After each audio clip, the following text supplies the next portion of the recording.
Sagres Internacional. Os principais fatos do cenário mundial com credibilidade e análises profundas. E a partir de agora, na nossa programação, é hora do nosso Sagres Internacional, por isso convocamos o professor Norberto Salomão. Seja muito bem-vindo, professor. Olá, Vinícius, boa tarde a todos que nos acompanham. É um prazer, uma satisfação grande estarmos aqui para a gente refletir um pouquinho sobre o cenário internacional. Então vamos lá, professor. Nosso tema hoje é Venezuela.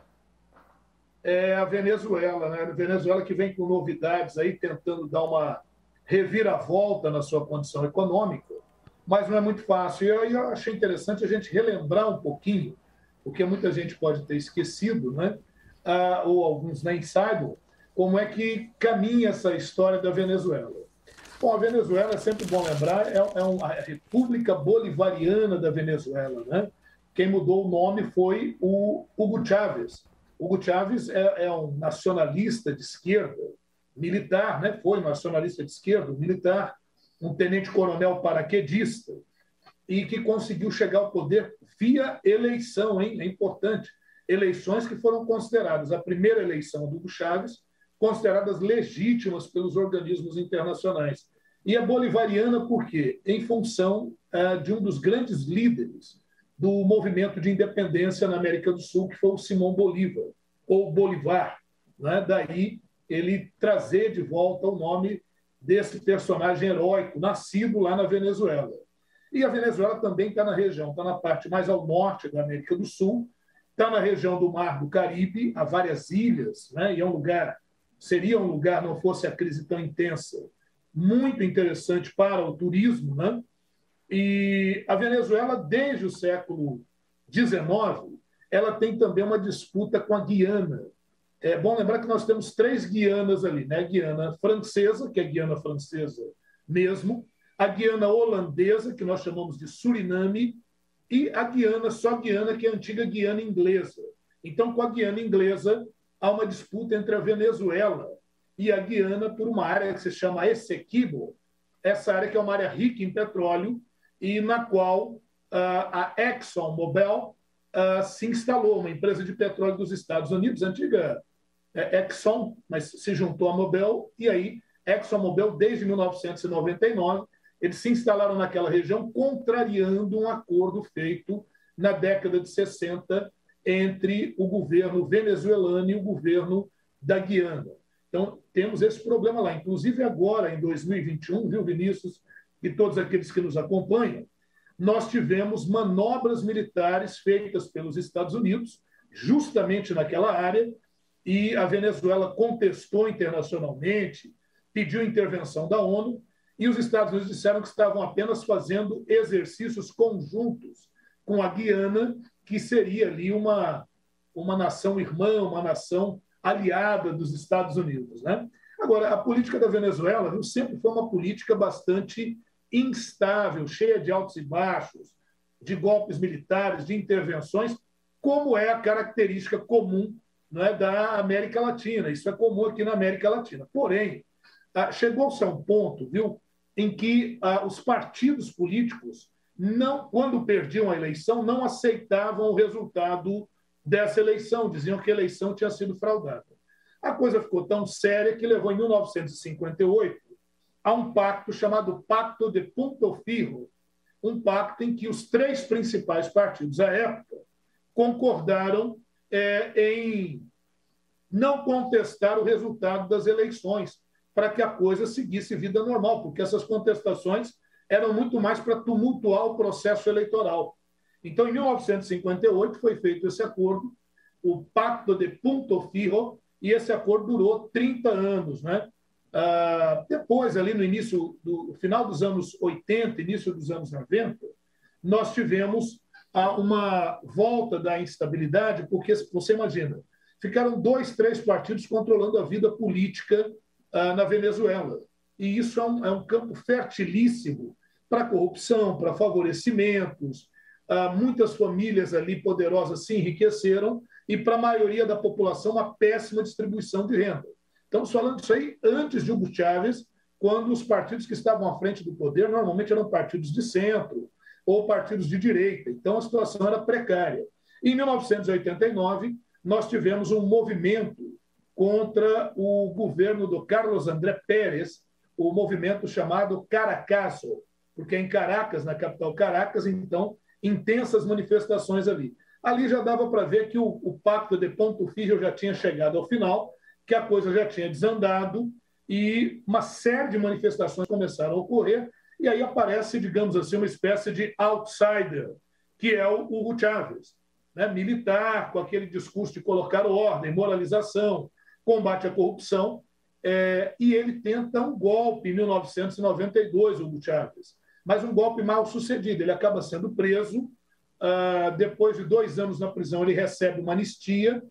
Em 1997 ele funda o movimento Quinta República, o MVR, e participa das eleições de 1998, se elegendo com 56% dos votos. Então veja que Hugo Chávez, em 98, se elege normalmente. Depois ele consegue se reeleger no início do século XXI, aí já alguns questionamentos à sua eleição. Ele consegue estabelecer na Constituição de 1999, que foi a nova Constituição da Venezuela, a possibilidade de mais uma reeleição, quer dizer, de um terceiro mandato. E em outubro de 2002, a gente já começou a ter manifestações contra o governo do Hugo Chávez, porque as crises econômicas, os problemas sociais continuavam. Então, começa a haver manifestações pró e contra o Hugo Chávez, né? Houve, inclusive, uma tentativa de derrubar o Hugo Chávez do poder, mas o Hugo Chávez tinha a maior base de apoio entre os militares e entre os setores populares, e ele é reconduzido ao poder. Se elege em 2006 e vai ficar até 2013, quando morre, já tendo indicado como seu sucessor o Nicolás Maduro, Vinícius. Essa é uma abordagem inicial aí da Venezuela, só para a gente relembrar um pouquinho dessa história. E aí, em 2013, se eu não me engano, Hugo Chávez morre, Nicolás Maduro assume. E como tem sido o trabalho e a gestão do Nicolás Maduro substituindo o Hugo Chávez, né, e vivendo aí vários conflitos, mas principalmente muitas cobranças de fraudes eleitorais, de problemas econômicos, né, de crise humanitária? É verdade, Vinícius. Veja bem, a proximidade da Venezuela em relação a Cuba fez com que os Estados Unidos realizassem sempre um cerco muito intenso, um bloqueio econômico à Venezuela. Mas a Venezuela é uma grande produtora de petróleo e, diga-se de passagem, talvez muita gente não saiba, a Venezuela é uma das fundadoras da OPEP, da Organização dos Países Produtores e Exportadores de Petróleo, que foi fundada em 1960 por 5 países. Países do Oriente Médio, né? O Iraque, o Irã, esses países produtores de petróleo que se organizaram em torno de uma política mais efetiva para a valorização do petróleo e do pagamento dos royalties, que eram muito baixos, eram pagos em valores bem abaixo do mercado pelas grandes corporações petrolíferas. Então, em 1960, formou-se ali a OPEP. E a Venezuela é uma das fundadoras, está entre as 5 nações fundadoras da OPEP. Só que nós vamos juntar aí a pressão dos Estados Unidos sobre a Venezuela, a gradual queda do preço do petróleo no mercado internacional e depois a pandemia, e tudo isso realmente provocou sérios problemas para o Maduro. Além do fato de que o Maduro, para permanecer no poder, para não ter sido derrubado do poder, ele foi, digamos assim, acariciando a elite militar venezuelana. Então, na verdade, se você observar hoje a PDVSA, que é a empresa de petróleo da Venezuela, que, aliás, está sucateada, é preciso ser modernizada, os principais postos de comando são de militares. Então, os postos chaves na Venezuela estão militares favorecidos pelo Nicolás Maduro, principalmente para tentar essa sua garantia no poder. Ele vem sofrendo com manifestações, crise humanitária, porque antes mesmo da pandemia, que foi em 2020 que ela eclodiu, mas já em 2019, o Nicolás Maduro se reelegeu, uma reeleição questionável. O Congresso ele já tinha perdido, a maioria do Congresso 112 da oposição contra 59 da situação, então ele não teria chances nesse Congresso. O que ele fez? A estratégia que ele usou? Ele falou que precisava de uma nova Constituição para a Venezuela, e aí ele cria uma Assembleia Nacional Constituinte. Nós sabemos que a função da Assembleia Nacional Constituinte é simplesmente elaborar uma Constituição, simplesmente em termos, porque é um grande trabalho, claro, mas ela não vai votar as leis comuns, as leis cotidianas. Só que o Nicolás Maduro, espertamente, tem jogado várias decisões para essa Assembleia Nacional Constituinte, desprezando a Assembleia Nacional Venezuelana, que é opositora a ele. E é nesse sentido que aí o Juan Guaidó, que foi presidente da Assembleia na oposição, foi proclamado presidente da Venezuela, tendo reconhecimento de vários países. Mas, curiosamente, essa presidência do Guaidó não colou. Quer dizer, eles não conseguiram força suficiente para abalar o poder do Nicolás Maduro e ele lá tem permanecido. E nessa situação, o Nicolás Maduro tem enfrentado uma grave crise política e institucional. O Nicolás Maduro, aliás, ele também trocou os ministros da Suprema Corte na Venezuela. Então, não passa nenhuma ação de inconstitucionalidade. Ele tem os ministros da Suprema Corte lá na mão, tem esse detalhe também, né? E a Venezuela vem perdendo renda, vem perdendo população, vem tendo problemas seríssimos, né? O que faz com que a Venezuela seja um dos países com uma das maiores crises humanitárias no planeta, juntamente com Síria, juntamente com Eritreia e com outras áreas aí do planeta. São quase 6 milhões de venezuelanos que já fugiram do país, né? O Brasil é um desses lugares. Não, é isso mesmo, Vinícius. E o duro é que desses 5,6 milhões, ou vamos arredondar 6 milhões, a idade dessas pessoas é entre 15 e 50 anos. Portanto, é o braço produtivo da Venezuela. E, professor, que impacto tem isso para a Venezuela, essa crise demográfica, né? Está ficando muitas mulheres, muitos idosos, na realidade, assim, mais crianças, né? E os homens, de uma maneira geral, estão saindo para tentar buscar outras fontes de recurso para poder enviar. Eu até tive uma curiosidade, professor. Sabe quanto custa R$1 na moeda bolivariana? Nossa, 785.855 bolívares venezuelanos. R$1 equivale a 785. Se a gente fizer com a inflação, eles estão cortando tudo no milhão, né? Isso, no milhão. No milhão. Isso significa que R$1 vai, daqui a pouco, custar 7. Um bolívar. Um bolívar. 7 bolívares, né? Vai ser mais ou menos 7 bolívares. Hoje, isso mesmo. Na realidade, no valor de hoje, o salário mínimo na Venezuela é de 7 milhões de bolívares. Vai dar uma média não resolve nada, né? de R$ 8,90. Esse é o salário mínimo na Venezuela, professor. Então, pensando que tem mulheres, muitas crianças, muitos idosos, as mulheres vão assumindo o protagonismo nas famílias, vão assumindo o protagonismo econômico no país, né? Meio clima de pós-guerra, né? Eu imagino que esteja vivendo isso. É o mesmo efeito. É o mesmo efeito. O que a gente pode esperar economicamente da Venezuela? É isso, você foi muito feliz na sua colocação. É o efeito de uma guerra, realmente. Olha, nós estamos... Na Venezuela, hoje, a gente está tendo... Porque se você está numa crise econômica, as pessoas tendem a retardar a concepção de um filho. Então, tem havido também diminuição nos índices de natalidade na Venezuela, mortes pela pandemia, um grande número de homens, como a gente falou, entre 15 e 50 anos de idade, que é justamente a fase de idade produtiva da Venezuela. Isso, pelos estudos que já foram feitos, representa simplesmente 30 anos de atraso para a Venezuela. Quer dizer que a Venezuela vai levar pelo menos 30 anos para se recuperar de tudo isso.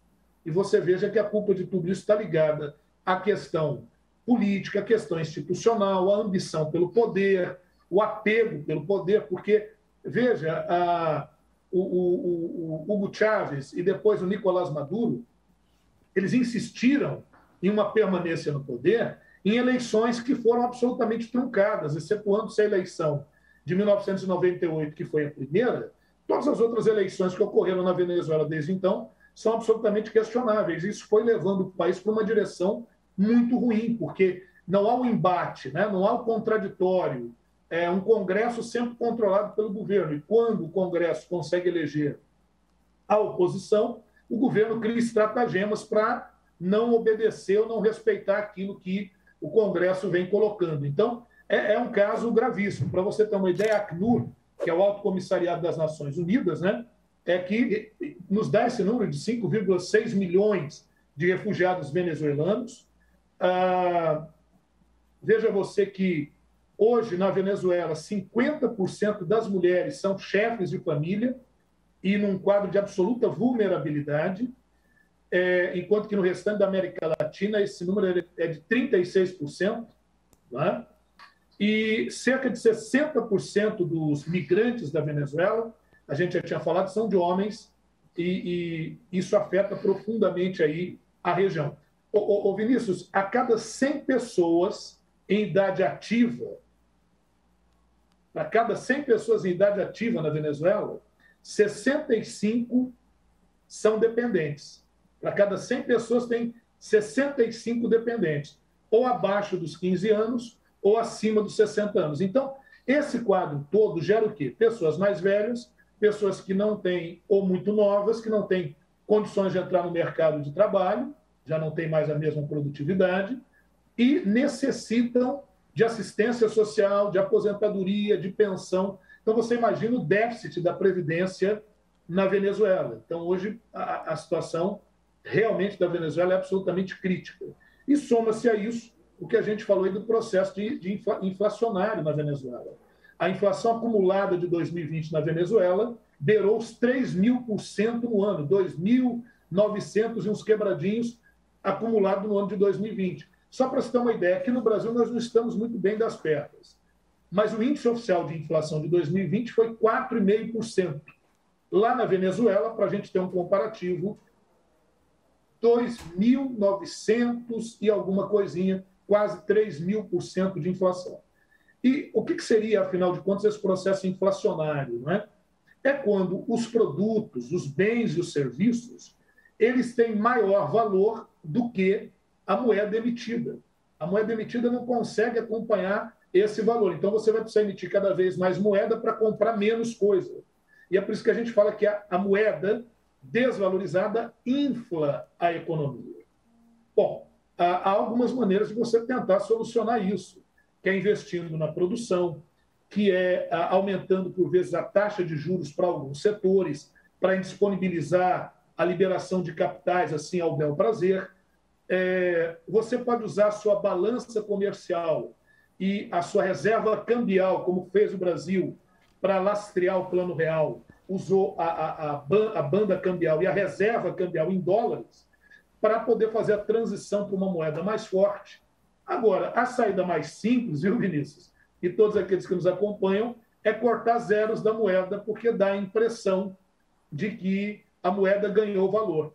Nós aqui no Brasil já estamos calejados com isso. Quem conhece um pouco da história econômica do Brasil sabe que isso é apenas uma manobra administrativa, ela não tem nenhuma fundamentação econômica, financeira, e é uma questão de tempo para que a inflação volte e volte com tudo. Então, esse corte dos 6 zeros, só para você ter uma ideia, cortaram nos últimos 8 anos 14 zeros, com essa agora dos 6 zeros, já vão ser 14 zeros que foram cortados da moeda. E nas primeiras oportunidades elas não surtiram absolutamente o efeito desejado, porque não é uma medida que mexa na estrutura e, portanto, possa gerar uma transformação. Infelizmente, a situação é grave. O que a gente pode esperar é o aumento da crise humanitária na Venezuela, mais migrações de pessoas com condição produtiva e a Venezuela um país cada vez mais pobre. Talvez, aqui apenas uma conjectura que minha, não sei se você concorda, Vinícius, e aqueles que nos acompanham também. Talvez, se pudesse antecipar eleições livres na Venezuela, com observadores internacionais, para tentar reposicionar a vida política venezuelana. Quem sabe a gente teria aí um primeiro passo. Mas, pelo que a gente observa, por enquanto, não se acena com nada nesse sentido. Professor, só para já ir encerrando, né, nesse momento, a gente vem falando de situações tão complicadas da Venezuela, né, e é um governo militar que vive um problema sério, né, estrutural, de economia e tal, mas só tem uma coisa que eu sinto inveja da Venezuela. Lá a gasolina, de acordo com o Global Petrol Price, custa 49 centavos de real o litro da gasolina. Só isso que eu invejo. Agora, é bom lembrar que o governo também faz ali algumas interferênciazinhas, né? Porque para tentar conter ainda os preços. Então, usa essa referência.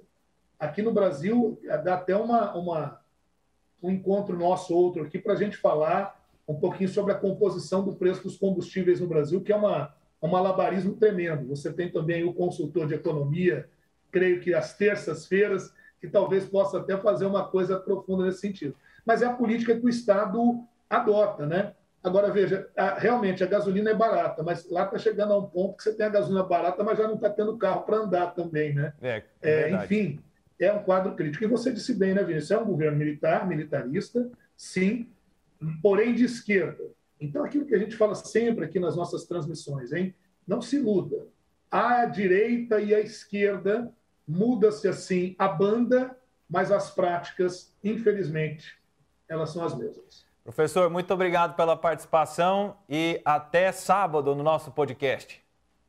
Sim, até sábado no nosso Sagres Internacional. Peço a todos que possam aí nos acompanhar. Agradecemos a nossa audiência qualificada e, Vinícius, a todos aqueles que estão aí por trás, né, das câmeras e permitem que a gente possa levar essa informação para muita gente aí. A gente tenta levar informação de qualidade e vamos aqui. Eu já encerro aqui e já começo a trabalhar o nosso próximo tema aqui do Tom Maior.